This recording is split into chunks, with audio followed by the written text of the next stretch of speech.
Another day, another story. The day of judgment and protection from hellfire before the time ends. I must clarify that Islam considers the details of the day of judgment as part of the knowledge of the unseen, and only Allah knows its exact nature and timing. However, based on Islamic teachings, I can provide a general script about the day of judgment. A desolate landscape, day. The sun is blazing down on a barren, desolate landscape.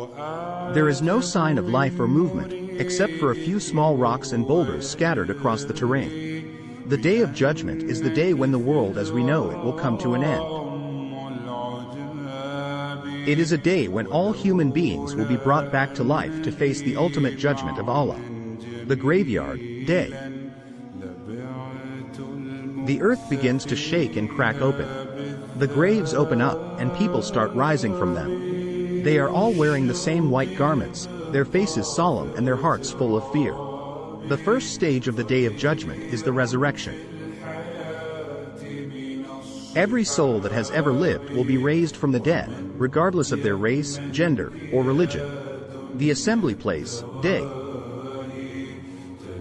The resurrected people start moving towards a vast open field where everyone is gathered in lines, waiting for the judgment to begin. The field is so enormous that it stretches beyond the horizon, and the sun is directly overhead, but it's not hot or blinding. The next stage is the gathering. All the souls are assembled in one place, waiting for the judgment to begin. The sun will be so close to them that they will sweat, but their sweat will not go beyond their own feet. The throne of Allah, day. Allah is sitting on a magnificent throne, surrounded by angels, and the book of deeds is presented to him. The deeds of every single human being who ever lived are recorded in this book. The judgment will begin when Allah calls everyone to account for their deeds. The book of deeds will be opened, and everyone's deeds will be weighed on the scales of justice. The scales of justice, day. The scales of justice are massive, and they can be seen from far away. The good deeds are put on one side, and the bad deeds on the other. The scale of good deeds seems to be empty while the bad deeds are weighing down the scale. The fate of every soul will be determined based on the weight of their good and bad deeds.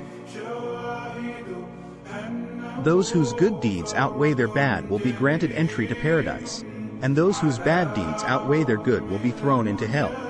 The bridge over hell, day. The people who have been judged to go to paradise start walking over a narrow bridge over hell. The bridge is sharper than a sword and thinner than a hair. The people walking on it are protected by their good deeds, and those who fall into hell are those whose bad deeds pull them down.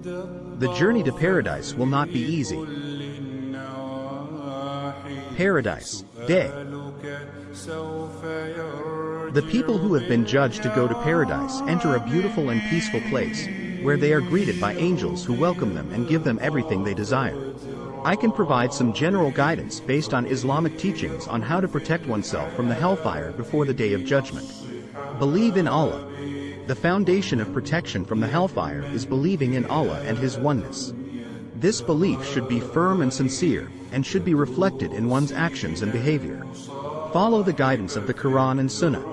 Allah has given us the Quran and the Sunnah, teachings of the Prophet Muhammad, as a guide to lead a righteous life. Following these teachings, and implementing them in our daily lives, will protect us from the hellfire. Perform good deeds. Doing good deeds, such as giving charity, being kind to others, and performing acts of worship, will earn us reward and protection from the hellfire. Avoid sins. Avoiding sinful behavior, such as lying, cheating, stealing, and committing acts of immorality, is crucial in protecting oneself from the hellfire. Repentance and seeking forgiveness for past sins is also important. Remember Allah often.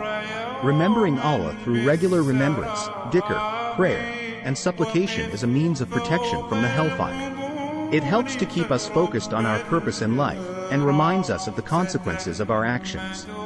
Seek knowledge. Learning about Islam and its teachings is essential in protecting oneself from the hellfire.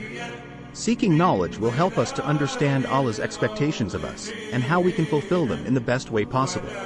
By following these guidelines, one can seek protection from the hellfire before the Day of Judgment. However, It's important to note that ultimately, only Allah has the power to grant us protection and forgiveness, and we should always turn to Him for guidance and mercy. Thanks for watching. Like and share for more, and don't forget your daily prayers.